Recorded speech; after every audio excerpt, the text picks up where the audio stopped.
اس لیے کہ جتنی خارجیت ہے یہ سب کے سب وقتی حالات کو دیکھ کر بات کرنے والے، غصے کے تحت انقلاب کے لیے ایک رٹ ان کے دماغ میں، اور حتیٰ کہ یہ بھی نہیں سوچنے والے کہ یہ جو آج میں غصہ کر رہا ہوں، آج جس کو قتل کر رہا ہوں، کل اس کے ثمرات اور اثرات کیا مرتب ہوں گے۔ جس تحریک کو ہم اٹھا رہے ہیں، یہ تحریکیں کل ہمارے ملک کو کیا نقصان دیں گی، ہماری آزادی کو کیا نقصان دیں گی۔ اندھا دھند ہم ایسے عناصر کو اسلحہ خرید کے دینے پر اپنی رقم صرف کر رہے ہیں، جس سے ایک طرف معیشت برباد ہو جائے اور اربوں روپیہ معیشت کی بربادی میں قرض چڑھ جائے، اور دوسری طرف لوگوں کو باقاعدہ اسلحہ مہیا کیا جائے تاکہ تم اس ملک میں امن و امان کو غارت کرو۔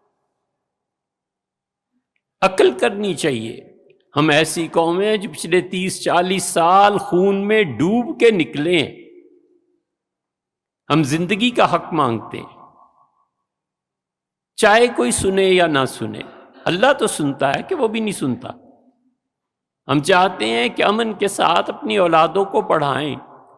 ہم چاہتے ہیں کہ جن کے ذمے امن امان ہے وہ ہماری اس درخواست کو سنیں کہ بھائی نہیں چاہیے، بہت خون بہہ چکا ہے، پچھلے 30-40 سال میں تباہی مچ گئی، مدارس خالی ہو گئے، علماء پیدا نہیں ہوئے، سائنٹسٹ، اچھے ادیب، شاعر جو کسی قوم کی روح کا کام کرتے ہیں کہاں ہیں؟ اس کا نتیجہ یہ نکلتا ہے کہ قومیں بانجھ ہو جاتی ہیں، اور نوبت یہاں تک پہنچ جاتی ہے۔ آپ کبھی قرآن کریم کو غور سے پڑھیں تو اللہ تعالیٰ نے 300 سے زیادہ، غالباً 309 سال جن لڑکوں کو سلانا تھا، اللہ نے فرمایا وَضَرَبْنَا عَلَىٰ آذَانِهِمْ، ہم نے ان کے کانوں کو سلا دیا۔ قرآن بہت گہری بات کرتا ہے، سطحی باتیں نہیں ہیں، گہری بات ہے۔ بچہ سطحی نظر سے دیکھتا ہے کہ یہ ایک کاغذ ہے، کہتا ہے ابو یہ کیا ہے؟ وہ کہتا ہے بیٹے یہ چیک بک، اس کا چیک ہے۔ وہ کہتا ہے اس سے کیا ہوگا، مجھے تو گاڑی لے کے دیں۔ وہ چیک 1 کروڑ کا ہے، اس بچے کو کچھ نظر نہیں آتا، لیکن باپ جو تجربہ کار اور جس سے زندگی گزاری ہے، اس 1 کروڑ میں پلاٹ دیکھ رہا ہوتا ہے، کبھی گاڑی دیکھ رہا ہوتا ہے، کبھی اپنا گھر دیکھ رہا ہوتا ہے۔ وہ کہتا ہے بچے تمہیں نہیں معلوم کہ اس چیک میں، ایک چیک میں کیا چیز۔ یہ جتنے خارجی اور سطحی لوگ ہیں اور ظاہر کو دیکھ کے فیصلہ کرنے والے ہیں، ان کے اندر باطن کی آنکھ نہیں ہوتی، یا پھر وہ اندھے ہوتے ہیں۔ انسانی حواس میں بولنا ہے، سوتے وقت آدمی بولتا نہیں ہے، خاموش ہو کے لیٹ جاتا ہے۔ انسانی حواس میں چھونا ہے، وہ چھونے کا احساس ختم ہو جاتا ہے تھوڑی دیر کے بعد ہی، کہ میں اپنی چادر کو چھو رہا ہوں کہ نہیں چھو رہا، کبھی کبھی آتا ہی نہیں۔ سونگنا ہے، یہ بھی معطل ہو جاتا ہے۔ ایک حص آخر تک باقی رہتی ہے سونے سے پہلے، اور وہ سننے کی ہے۔ جب تک کوئی آواز سنائی دیتی رہتی ہے، اسے سمجھ آئے نہ آئے سوتا نہیں۔ آواز تیز ہو، آہستہ ہو، آواز تباہ کرنے والی ہو، خوشی کی ہو، موسیقی ہو، دھماکہ ہو، آخری چیز آپ غور کریں، سوتے وقت آواز اذان میں جب کان میں جب تک پڑتی رہتی ہے آدمی نہیں سو سکتا۔ آخری حص جو منقطع ہوتی ہے وہ آواز۔ اب آواز منقطع ہوئی اور وہ بچہ نیند میں جا رہا ہے۔ نیند میں جب وہ پہنچتا ہے تو سب سے بری چیز جو اسے لگتی ہے وہ آواز ہی ہے جو اسے اٹھاتی ہے۔ آپ نے تجربہ نہیں کیا کبھی؟ سب سے بری چیز آواز ہی ہوتی ہے۔ بھئی شور مت کرو، بھئی آپ باورچی خانے میں کوئی چیز پکا رہے ہیں تو آہستہ کریں، پتہ نہیں میں سو رہا ہوں، اس قسم کے جملے بچہ بغیر کسی وجہ اور سبب کے اس پہ احتجاج کرنے لگتا ہے۔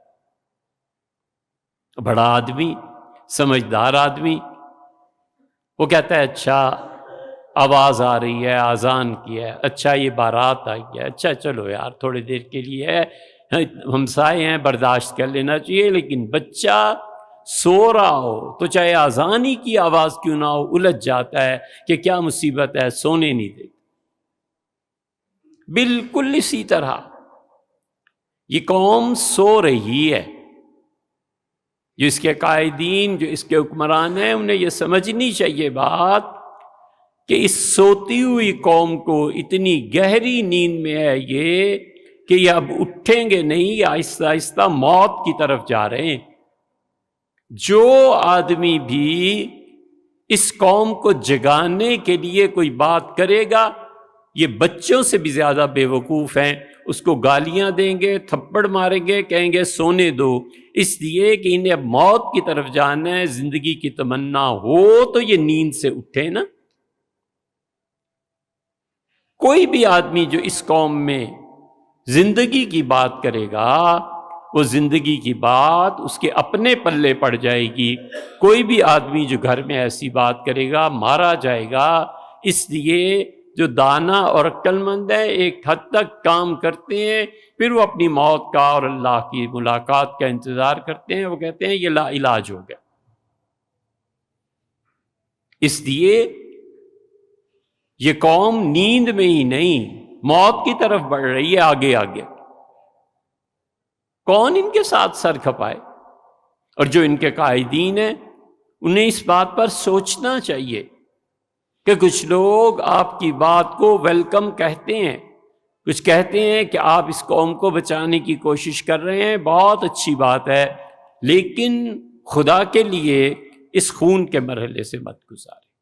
انسانی خون کافری کا کیوں نہ گرے، اللہ کے فیصلے تبدیل کرا دیتا ہے، اور انسانی خون بہت شدید چیز ہے۔